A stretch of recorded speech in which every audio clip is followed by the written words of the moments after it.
This is going to be a devil fruit analysis on the Gomu no Mi. KK, let's start the video. The Gomu no Mi is the devil fruit owned by Monkey D. Luffy. As far as we know, he is the only person to ever possess this fruit, so by default the best user. The Gomu no Mi, or the rubber fruit, allows the users to have the properties of rubber, so they can stretch to unbelievable lengths, expand like a balloon, and even bounce like a ball. The user of this fruit is impervious to all blunt attacks such as kicks, punches, and yes, even bullets. With Luffy's creativity, he has managed to come up with different gears, 4 in total. His first gear is how he appears normally, so no changes takes place in this state. The next one up is Gear Second, introduced in Eddie's lobby and the fight against Blueno.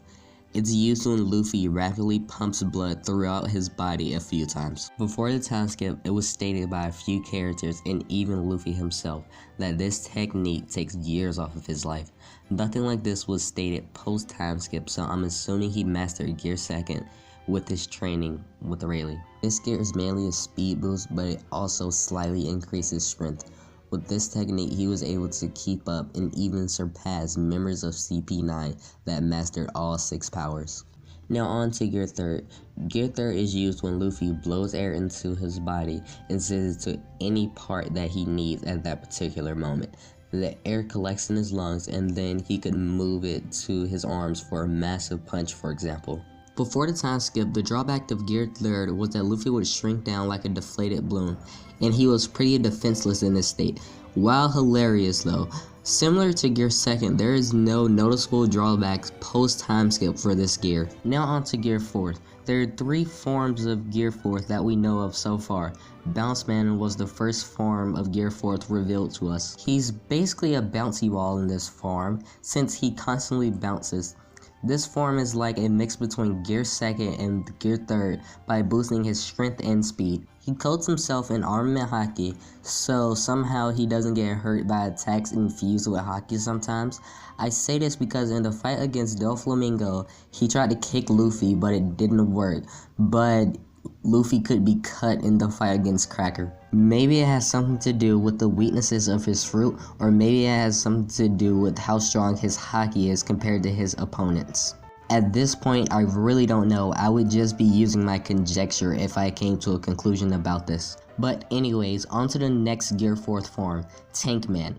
Now, I don't know if Luffy can use this form without eating a bunch of food, but he unlocked this transformation in the fight against Cracker by eating all the Cracker Men he created. This form is a tank build, literally.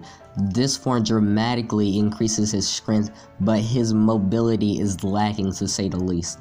And last but not least, Snake Man. It's by far the fastest form of them all.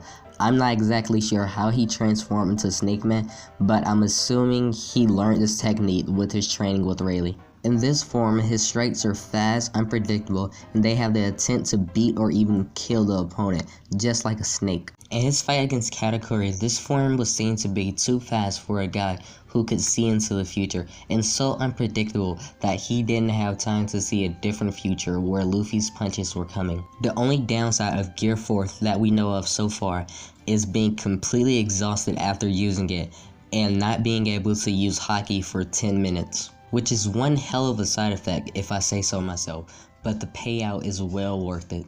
Like I said earlier in this video, all gears are only possible because of Luffy's creativity. I wholeheartedly believe that if anyone else owned this fruit, it wouldn't be half as strong. Well, that's the end of this video.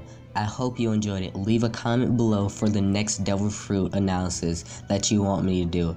I'll see you guys next time.